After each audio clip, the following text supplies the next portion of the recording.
ఇప్పుడు ఫిలిం నగర్లో ఒక కొత్త ముచ్చట వినబడుతోంది.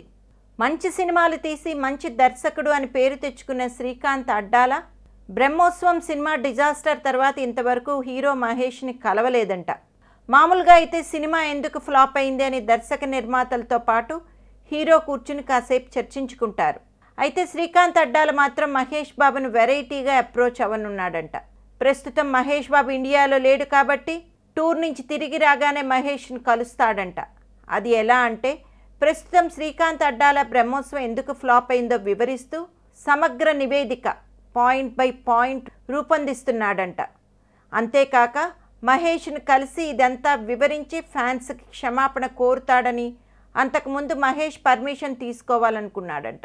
ఇక చివరిగా నివేదిక వినిపించడం పూర్తయ్యాక తన దగ్గర ఉన్న కొత్త కథ వినిపిస్తాడంట.